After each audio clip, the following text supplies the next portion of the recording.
Hello दोस्तों, आज है 15 फरवरी 2025 दिन शनिवार का। हिंदी तिथि फाल्गुन कृष्ण तृतीया। और आइए बात करते हैं आज के मुख्य समाचार, बड़ी खबरें, देश और दुनिया का ताजा अपडेट लेकर हाजिर हो गए। आज का ये वीडियो भी बहुत ही ज्यादा स्पेशल होने वाला है। किसान भाइयों के लिए, कर्मचारियों के लिए, युवाओं के लिए, पढ़ने वाले बच्चों के लिए, बड़े बुजुर्गों के लिए काफी सारी महत्वपूर्ण और काम की बड़ी खबरें, अपडेट जानकारियां देखने वाले हैं। पूरा वीडियो आप ध्यान से आखिर तक जरूर देखते रहिएगा। और आप इस वीडियो को शेयर नहीं करते हैं तो प्लीज आप इस वीडियो को लाइक भी कर दीजिए और शेयर भी जरूर कर दीजिएगा, है ना। तो बिना टाइम विलंब के शुरुआत करते हैं आज की पहली बड़ी खबर। फ्रांस और अमेरिका की यात्रा से प्रधानमंत्री नरेंद्र मोदी वापस लौट आए हैं। फ्रांस के राष्ट्रपति इमैनुअल मैक्रों और अमेरिका के राष्ट्रपति डोनाल्ड ट्रंप के साथ पीएम मोदी की मुलाकात सफल रही है। दो देशों की यात्रा के समापन के बाद प्रधानमंत्री नरेंद्र मोदी वापस देश लौट आए हैं। डोनाल्ड ट्रंप बोले कि मोदी मुझसे बेहतर नेगोशिएटर हैं। भारत को F-35 फाइटर जेट देने के लिए भी अमेरिका तैयार है। अमेरिकी राष्ट्रपति डोनाल्ड ट्रंप से व्हाइट हाउस में प्रधानमंत्री नरेंद्र मोदी ने मुलाकात की। दोनों नेता करीब 2.5 घंटे तक साथ में रहे और इस दौरान दोनों के बीच द्विपक्षीय बातचीत भी हुई है। साथ ही यह भी अपडेट है कि प्रधानमंत्री मोदी ने अपने अमेरिकी दौरे पर राष्ट्रपति डोनाल्ड ट्रंप से बांग्लादेश के हालात पर भी बातचीत की है। राष्ट्रपति ट्रंप ने व्हाइट हाउस में पीएम मोदी का स्वागत किया और जब दोनों मिले तो गले लगे। और इस दौरान ट्रंप ने पीएम से कहा कि हमने आपको बहुत याद किया। आर्टिफिशियल इंटेलिजेंस, हाईटेक और सेमीकंडक्टर पर जोर दिया गया। भारत अमेरिका ने टेक्नोलॉजी सहयोग बढ़ाने का भी संकल्प किया है। अमेरिकी मीडिया में भी मोदी का दौरा छाया रहा। चलिए आगे बढ़ते हैं। बड़ी खबर देखिए, अमेरिका आज 119 और अवैध अप्रवासी भारतीयों को भेजेगा। विमान अमृतसर में लैंड होगा। 5 फरवरी को 104 को हथगड़ी और बेड़ियों में लाया गया था। फिलहाल अपडेट है कि अमेरिका से 119 अवैध अप्रवासी भारतीयों का दूसरा बैच आज शनिवार की रात 10 बजे पंजाब के अमृतसर पहुंचेगा। इसमें पंजाब के 67 और हरियाणा के 33 लोग सवार होंगे। बड़ी खबर देखिए, पॉजिटिव रही किसानों और केंद्र सरकार की पहली बैठक। 22 फरवरी को अब दूसरी मीटिंग होगी। अनिश्चितकालीन अनशन पर बैठे किसान नेता जगजीत सिंह डल्लेवाल ने बात करते हुए कहा कि बैठक सकारात्मक माहौल में हुई और 22 फरवरी को एक और बैठक होगी। फसलों पर एमएसपी की कानूनी गारंटी समेत किसानों की विभिन्न मांगों पर चर्चा के लिए शुक्रवार यानी 14 फरवरी को केंद्रीय मंत्री प्रहलाद जोशी के नेतृत्व में एक केंद्रीय दल और किसानों के प्रतिनिधियों के बीच बैठक हुई। अब बताया जा रहा है कि 22 फरवरी को अगली बैठक होगी। वहीं बड़ी खबर देखिए, गांव की सरकार चलाने में मध्य प्रदेश 12वें नंबर पर रहा। राजस्थान 7वें पायदान पर पहुंचा। कर्नाटक टॉप पर है। पंचायती राज के मामले में कर्नाटक देश का सर्वश्रेष्ठ राज्य बना है। Indian institute of public administration Delhi द्वारा तैयार किए गए पंचायत डिवोल्यूशन इंडेक्स 2024 में कर्नाटक की ग्राम पंचायतें पहले पायदान पर है। दूसरे नंबर पर केरल और तीसरे नंबर पर तमिलनाडु है। 2024 के इंडेक्स में राजस्थान 7वें नंबर पर पहुंच गया, जो 2016 में मध्य प्रदेश से नीचे 10वें नंबर पर था। वहीं मध्य प्रदेश इस बार 12वें नंबर पर है, जो 2016 के इंडेक्स में 90वें नंबर पर था। आंध्र प्रदेश 11वें नंबर पर है। वहीं बड़ी खबर देखिए, नया इनकम टैक्स बिल तैयार करने में 60,000 घंटे लगे। 20,976 सुझाव भी मिले हैं। वित्त मंत्री निर्मला सीतारमण ने गुरुवार को संसद में नया आयकर बिल यानी न्यू इनकम टैक्स बिल पेश कर दिया है और ये लोकसभा में पास हो गया। विभाग के करीब 150 अफसरों की कमेटी ने इस पूरी मशक्कत को अंजाम दिया। नए बिल को अंतिम रूप देने में 60,000 से ज्यादा घंटे लगे। बिल संसद के दोनों सदनों से पारित होने के बाद कानून का स्वरूप लेगा। राष्ट्रपति के हस्ताक्षर के बाद नए नियमों की अधिसूचना जारी होगी। साथ साथ सॉफ्टवेयर तैयार करने का काम भी शुरू होगा। वहीं आपको बताएं, लोकसभा स्पीकर ने 31 सदस्यीय चयन समिति गठित कर दी है। इनकम टैक्स बिल 2025 से जुड़ा अपडेट है। लोकसभा अध्यक्ष ओम बिरला ने आयकर विधेयक 2025 की जांच के लिए प्रवर समिति गठित की है और ये समिति बिल के प्रावधान और कानून में होने वाले बदलावों की जांच करेगी। बीजेपी सांसद बैजयंत पांडा को समिति का अध्यक्ष नियुक्त किया गया है। चलिए आगे बढ़ते हैं। बड़ी खबर, दिल्ली में अगले मुख्यमंत्री को लेकर कयास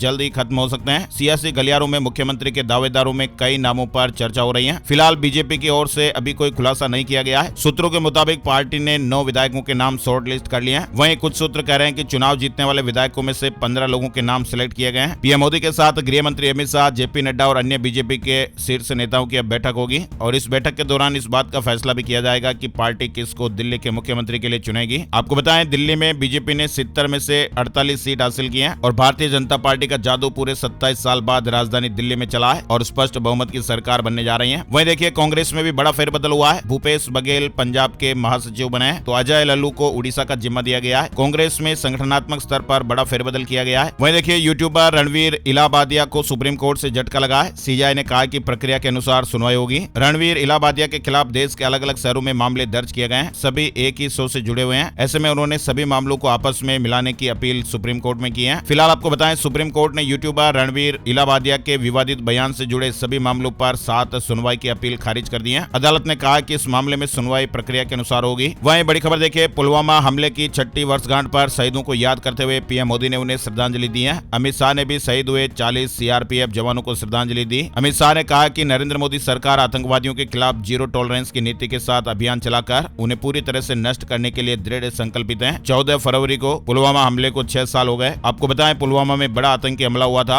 और इस हमले में बड़ी मात्रा में हमारे जवान शहीद हो गए थे। बड़ी खबर देखिए, सेबी ने सरकार से व्हाट्सएप और टेलीग्राम जैसे इंटरनेट मीडिया प्लेटफॉर्म के अनाधिकृत वित्तीय सलाह को हटाने के लिए सरकार से व्यापक अधिकार मांगा है। साथ ही बाजार नियमों के उल्लंघनों की जांच के लिए उनके कॉल रिकॉर्ड तक पहुंचने हेतु भी अपनी सख्तियां बढ़ाने की मांग दोहराई है। साल 2022 के बाद से ये दूसरी बार हो रहा है जब सेबी ने ऐसी सख्तियों की मांग की है। यानी सेबी ने व्हाट्सएप और टेलीग्राम के कॉल रिकॉर्ड जांचने की सख्ती मांगी है। फ्रॉड पर लगाम लगेगी। इसके अलावा एक और बड़ी खबर आ रही है SIP को लेकर, इन्वेस्टमेंट से जुड़ी खबर है। यानी अब ये बहुत ही जल्द संभव होने वाला है कि हर कोई व्यक्ति चाहे तो 250 रुपए से भी SIP यानी मासिक निवेश योजना के तहत बचत की शुरुआत कर सकेंगे। ऐसी खबर है कि शेयर बाजार की नियामक एजेंसी सेबी की तरफ से जल्द ही विस्तृत दिशा निर्देश भी जारी किए जाने वाले हैं। मनी लॉन्ड्रिंग गंभीर अपराध है। सुप्रीम कोर्ट ने कहा कि इसमें व्यक्ति अपने लाभ के लिए राष्ट्र हित की अनदेखी करता है। 24 फरवरी को जारी होगी प्रधानमंत्री किसान सम्मान निधि की 19वीं किस्त। बड़ी अपडेट खबर, प्रधानमंत्री किसान सम्मान निधि योजना के तहत 19वीं किस्त जल्द ही किसान भाइयों के बैंक खातों में ट्रांसफर होने वाली है। प्रधानमंत्री नरेंद्र मोदी 24 फरवरी को बिहार दौरे पर रहेंगे और वहीं से डायरेक्ट बेनिफिट ट्रांसफर यानी DBT के जरिए किसान भाइयों के खातों में 2000 रुपए की एक किस्त भेजेंगे। साथ ही बड़ी खबर देखिए, मथुरा के संत प्रेमानंद जी महाराज के नाम पर ठगी के मामले सामने आने के बाद वृंदावन स्थित राधा केलीकुंज आश्रम ने सोशल मीडिया पर एक नोटिस जारी करते हुए भक्तों को आगाह किया है और कहा कि वो ठगों से सावधान रहें। उनकी कहीं कोई ब्रांच नहीं है। श्रद्धालुओं से इस तरह की अपील की गई है। महाकुंभ में अब तक रिकॉर्ड 50 करोड़ से ज्यादा श्रद्धालु पहुंच चुके हैं, संगम में डुबकी लगा चुके हैं। दुनिया के किसी भी आयोजन में इतनी श्रद्धालुओं की भीड़ नहीं जुटी। यानी महाकुंभ में 33 दिनों में 50 करोड़ से ज्यादा श्रद्धालुओं ने स्नान कर लिया है और इतिहास में यह सबसे बड़ा आयोजन रिकॉर्ड किया गया। 45 दिनों तक चलने वाले महाकुंभ के अभी 11 दिन और बचे हुए हैं। साथ ही खबर है कि महाकुंभ में 16 फरवरी को राहुल गांधी और प्रियंका गांधी भी डुबकी लगा सकते हैं। कांग्रेस ने तैयारियां शुरू कर दी हैं। महाकुंभ में कांग्रेस सांसद राहुल गांधी और प्रियंका गांधी 16 फरवरी को डुबकी लगाएंगे। इस तरह के अपडेट्स चल रहे हैं। वहीं देखिए, 15 से 17 फरवरी तक 2250 अतिरिक्त बसें भी चलेंगी। महाकुंभ आने वाले श्रद्धालुओं को सुविधा मिलेगी। शनिवार और रविवार सोमवार तक भीड़ और बढ़ सकती है। महाकुंभ 2025 मेला के अंतिम चरण में 15, 16 और 17 फरवरी यानी शनिवार, रविवार और सोमवार के दौरान श्रद्धालुओं की भारी संख्या को देखते हुए उत्तर प्रदेश परिवहन निगम 2250 एक्स्ट्रा बसों का संचालन करेगा, ऐसा माना जा रहा है। और प्रशासन भी अनुमान लगा रहा है कि अमृत स्नान के अलावा भी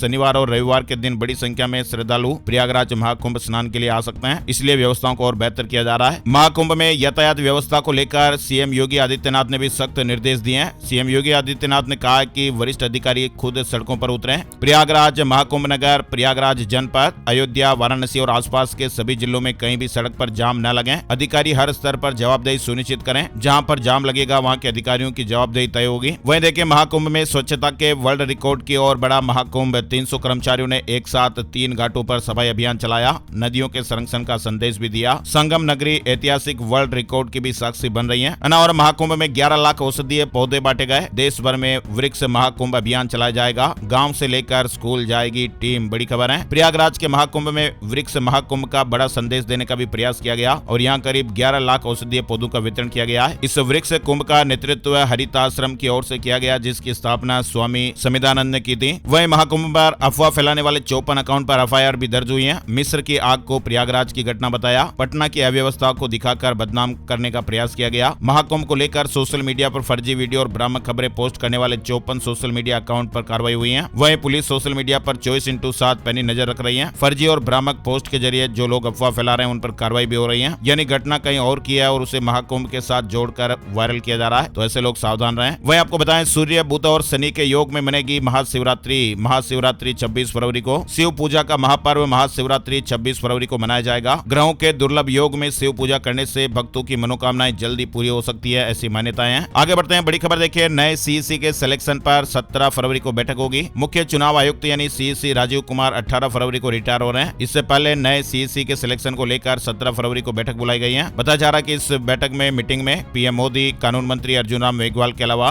नेता विपक्ष राहुल गांधी भी शामिल होंगे। दिल्ली में 19 या 20 फरवरी को नए CM की शपथ संभव। भाजपा की बैठक हुई। प्रवेश वर्मा ने कहा कि यमुना की सफाई सरकार के प्रमुख एजेंडे में है। बताया जा रहा है कि दिल्ली में नई सरकार के शपथ ग्रहण समारोह को लेकर तैयारियां तेज हो गई हैं। सूत्रों के मुताबिक दिल्ली में CM और मंत्रिमंडल का शपथ ग्रहण समारोह 19 या फिर 20 फरवरी को होने की संभावनाएं हैं। PM मोदी अमेरिका दौरे से वापस लौट आए हैं और ऐसे में अब दिल्ली के CM के नाम का ऐलान होने की संभावनाएं हैं। बड़ी खबर देखिए, गुजरात में बच्चे को 16 करोड़ का इंजेक्शन दिया गया। अमेरिका से 72 घंटे में पहुंचा। गुजरातियों ने 1 महीने में ही चंदे से ये रुपए जमा किए। हिम्मतनगर से जुड़ी ये खबर है। यहाँ पर एक गरीब परिवार के 20 महीने के बच्चे को 16 करोड़ रुपए के इंजेक्शन की जरूरत थी। परिवार की गुहार पर लोगों ने पैसे इकट्ठे करने अभियान शुरू किया और आखिरकार ये रकम जमा कर ली गई और बच्चे को टाइम पर इंजेक्शन भी लग गया। दिल्ली से जुड़ी खबर देखिए, सत्येंद्र जैन की बड़ी मुश्किलें, गृह मंत्रालय ने गिरफ्तारी के लिए राष्ट्रपति से मंजूरी मांगी है। आम आदमी पार्टी नेता और दिल्ली सरकार के पूर्व मंत्री सत्येंद्र जैन की मुश्किलें बढ़ती नजर आ रही हैं। केंद्रीय गृह मंत्रालय ने शुक्रवार को सत्येंद्र जैन के खिलाफ अदालत में भारतीय नागरिक सुरक्षा संहिता 2023 की धारा 218 के तहत मामला चलाने के लिए राष्ट्रपति से मंजूरी मांगी है। हरियाणा में सरकारी प्राइवेट स्कूलों की टाइमिंग बदली, गर्मी सर्दी के समय शिफ्ट वाइज भी बदलाव, यानी हरियाणा में सरकार ने समय से पहले स्कूलों की टाइमिंग बदल दी है और इसमें गर्मियों और सर्दियों के लिए अलग अलग टाइमिंग रखी गई है। पहले सरकार मार्च के महीने में टाइम बदलती थी, लेकिन इस बार 16 फरवरी से इसे लागू किया जा रहा है। हालांकि इस दिन संडे होने की वजह से अब 17 फरवरी से स्कूलों की टाइमिंग बदल जाएगी और इस संबंध में स्कूल शिक्षा निदेशालय की तरफ से आदेश भी जारी हो गए। हरियाणा में सीईटी के लिए जल्द ही पोर्टल खुलने वाला है। हरियाणा में तृतीय और चतुर्थ श्रेणी पदों की भर्ती के लिए आयोजित होने वाली सामान्य पात्रता परीक्षा सीईटी के लिए जल्द ही पोर्टल खुलेगा। एप्पल का सस्ता मोबाइल 19 फरवरी को लॉन्च होगा।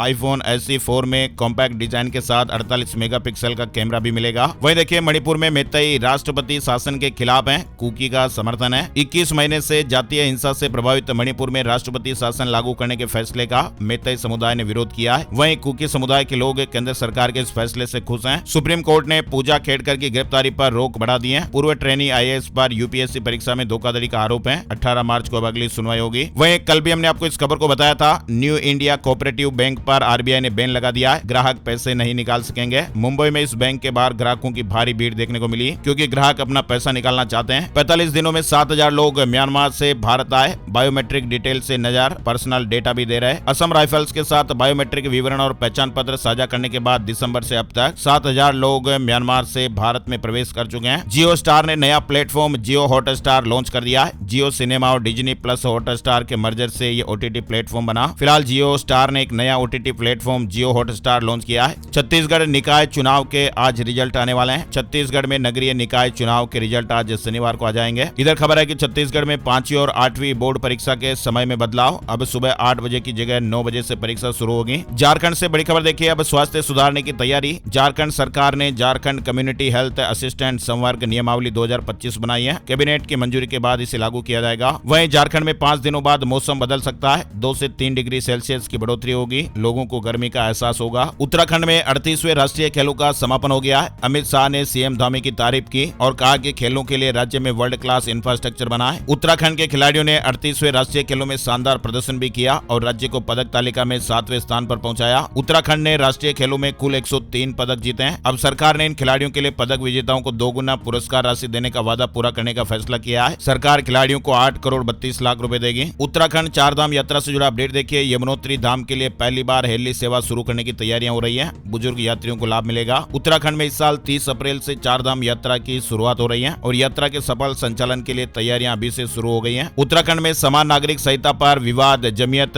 उलमाए हिंद ने हाईकोर्ट में स्टे की मांग की है। 1 अप्रैल को मामले की सुनवाई होगी। वहीं उत्तराखंड में भू कानून का दुरुपयोग करने वालों की अब खैर नहीं। सरकार नए भू कानून में कड़े प्रावधान ला रही है। वर्तमान कानून में संशोधन कर विधेयक को अंतिम रूप दिया जा रहा है। 18 फरवरी से शुरू हो रहे बजट सत्र में इसे कैबिनेट की मंजूरी के साथ सदन में पेश किया जाएगा। उत्तर प्रदेश से जुड़ी बड़ी खबरें देखिए। अब उत्तर प्रदेश मेट्रो में मना सकेंगे जन्मदिन और किटी पार्टी।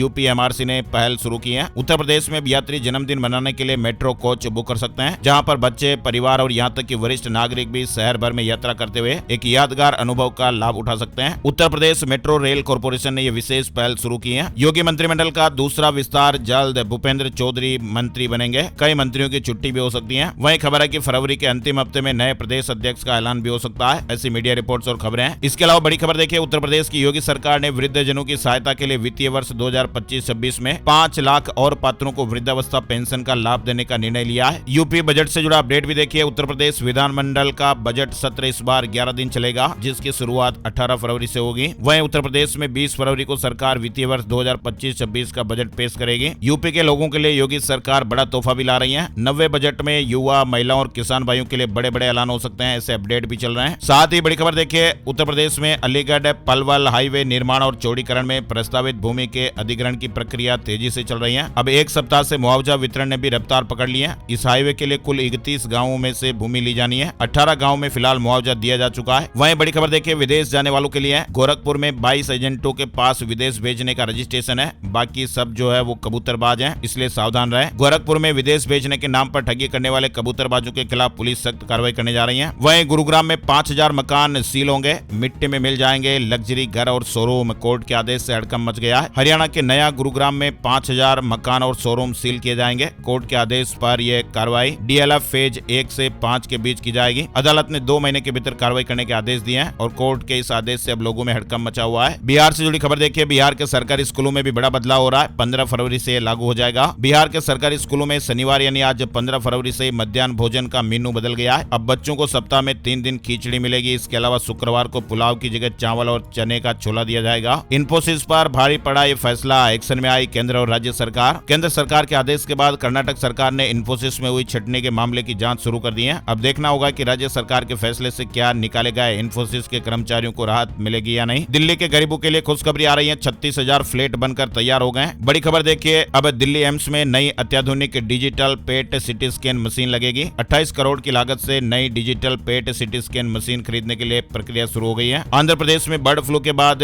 तेलंगाना सरकार एक्शन में है। जानवरों के फूड मेन्यू में बदलाव किया गया है। तेलंगाना ने आंध्र प्रदेश में बर्ड फ्लू के मामलों के मद्देनजर सख्त कदम उठाए हैं। खास तौर से हैदराबाद के नेहरू जूलॉजिकल पार्क में, जहां मांसाहारी जानवरों के चिकन और अंडों की खपत पर भी रोक लगा दी गई है। कर्नाटक में महिलाओं के लिए लॉन्च होगी पिंक रैपिडो सर्विस। 25,000 को रोजगार मिलेगा। बड़ी खबर देखिए, होंडा ने CB 200X को NX 200 ADV बाइक नाम से लॉन्च कर दिया है। मध्य प्रदेश में रात में टेम्परेचर 7 डिग्री, राजस्थान में गर्मी बढ़ गई है। हिमाचल के 3 जिलों में शीतलहर चलेंगी। जम्मू कश्मीर के गुलमर्ग में तापमान -7 डिग्री पहुंचा है। फिलहाल देश के पहाड़ी राज्यों जम्मू कश्मीर और हिमाचल प्रदेश में ठंड का प्रकोप जारी है। राजस्थान में तो फरवरी अब तपने लगा है। वहीं देखिए, भारतीय शेयर मार्केट की वैल्यू $4 ट्रिलियन के नीचे आई। रुपए में कमजोरी, बाजार में गिरावट और विदेशी निवेशकों की बिकवाली का ये बड़ा कारण रहा है। शेयर मार्केट न्यूज अपडेट में आपको बताएं, हफ्ते के आखिरी कारोबारी दिन सेंसेक्स 199 अंकों की गिरावट के साथ 75,939 के स्तर पर बंद हुआ। निफ्टी में भी 102 अंकों की गिरावट रही और ये 22,929 के स्तर पर बंद हुआ। राजस्थान से जुड़े कुछ जरूरी अपडेट देखिए, राजस्थान में 15 मई तक वार्डों का पुनर्गठन होगा।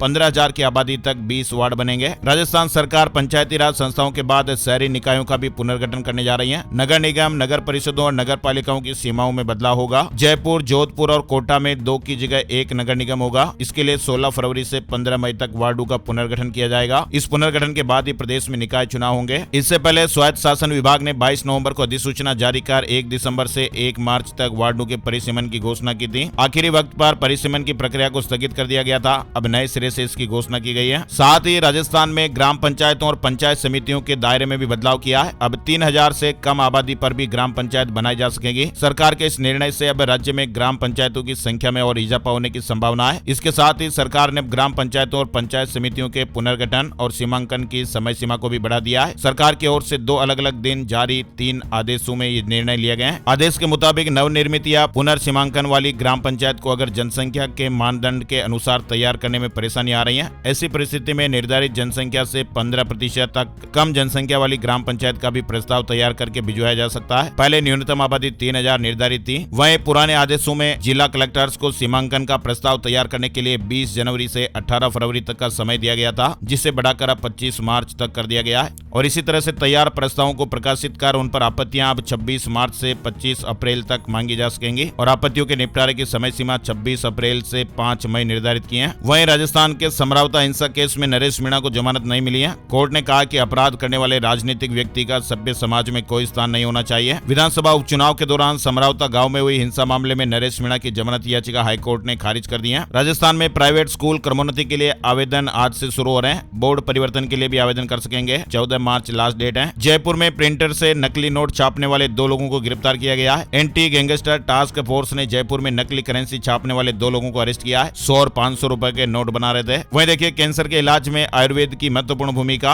राष्ट्रीय आयुर्वेद संस्थान और JNU कैंसर संस्थान की कार्यशाला में विशेषज्ञों ने विचार साझा किए हैं। बड़े बुजुर्गों के लिए राजस्थान से जुड़ी बड़ी खबर देखिए, वरिष्ठ नागरिक तीर्थ यात्रा योजना आगामी 1.5 महीने में 3500 नागरिकों को हवाई यात्रा से पशुपतिनाथ मंदिर के दर्शन कराएगी सरकार। राजस्थान के 3500 से अधिक वरिष्ठ नागरिकों को सरकार आगामी 1.5 महीने में हवाई जहाज से पशुपतिनाथ मंदिर के दर्शन कराएगी। इसके लिए फ्लाइट की संख्या बढ़ानी पड़ेगी तो भी बढ़ाई जाएगी। राजस्थान सरकार का बड़ा फैसला, कई गुना बढ़ाया गया हरे पेड़ काटने पर लगने वाला जुर्माना। वन विभाग के नए आदेशों के मुताबिक अब अवैध रूप से पकड़ी गई लकड़ियों पर जुर्माना लगाने के बाद छोड़ा नहीं जाएगा। पहले नियमों के तहत पकड़ी गई लकड़ियों को जुर्माना भरने के बाद वापस कर दिया जाता था। मध्य प्रदेश हाई कोर्ट ने दी अतिथि शिक्षकों को बड़ी राहत। शिक्षक भर्ती परीक्षा में अनुभव अनुभव प्रमाण पत्र बाद में जमा कर सकेंगे। हजारों अभ्यर्थियों को इससे लाभ मिलेगा। मध्य प्रदेश उच्च न्यायालय ने माध्यमिक और प्राथमिक शिक्षक चयन परीक्षा को लेकर यह महत्वपूर्ण फैसला सुनाया है। कोर्ट ने हजारों अतिथि शिक्षकों को आवेदन के समय अनुभव प्रमाण पत्र अपलोड करने की अनिवार्यता से राहत दी है। भोपाल में बैंक कर्मचारियों ने प्रदर्शन किया। मांगे पूरी नहीं होने पर 24 और 25 मार्च को राष्ट्रव्यापी हड़ताल का ऐलान भी किया है। बैंकों में खाली पदों पर भर्तियां, 5 दिवसीय बैंकिंग सप्ताह के कार्यान्वयन समेत अन्य मांगों को लेकर यह प्रदर्शन किया गया।